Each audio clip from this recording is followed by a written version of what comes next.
There is a widely accepted idea that racial barriers form naturally, and that racial groups gravitate towards each other innately. But there's a much deeper history to this myth that many fail to recognize. Modern racial segregation or isolation in housing, education, or neighborhoods isn't just de facto, as many people believe. It's not natural social drawing to the same race that causes this division, but instead intentional and purposeful attempts by the federal government and by law to create racial segregation. This is housing discrimination. Okay, so if this isn't caused purely by racial self-segregation and self-isolation, as many believe, then what causes these racial disparities and what are the effects? Our big question today is, what are the long-term socio-economic effects of 20th century African-American racial segregation on present-day housing in the U.S.? FDR's New Deal transformed society through expanding government involvement in the economy and society as a whole. But even dating back to its beginnings in the 1930s, the New Deal aid policies already largely excluded Black Americans, and this was just the beginning of many policies to come. Many believe that in order to maintain the value of growing suburbs and neighborhoods, they must keep Black Americans out of them. The 1930s Federal Housing Administration, created by the New Deal, explicitly encouraged the use of race restriction in new and up-and-coming suburbs. Agencies, as they began to ensure affordable home loans, they mapped and divided communities into zones to be higher or lower risk for banking loans. These included racial covenants. These covenants prohibited non-white individuals from occupying or buying land. Additionally, many utilized redlining.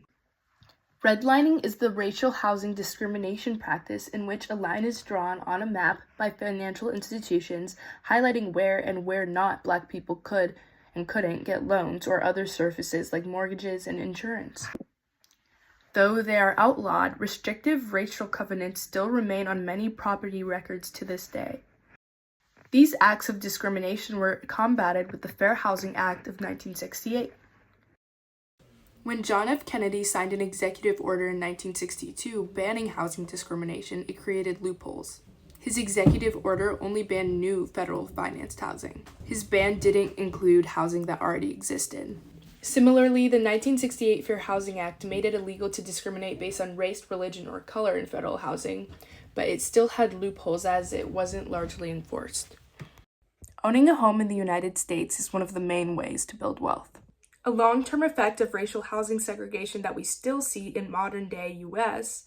is a lack of home ownership for Black families. As we said before, with home ownership being one of the main ways to build wealth in the U.S., it created a racial wealth gap and even further generational financial instability.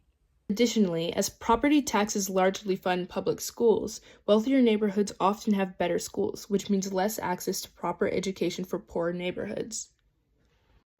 According to studies, wealthier neighborhoods generally have better medical access.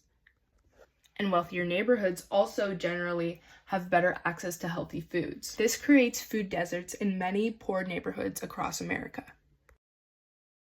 Ultimately, racial housing discrimination has had an influential and generational impact on Black Americans. Many of the issues we see caused by racial discrimination are still prevalent today. It's important to understand this history so we can recognize the societal effects and its societal impact.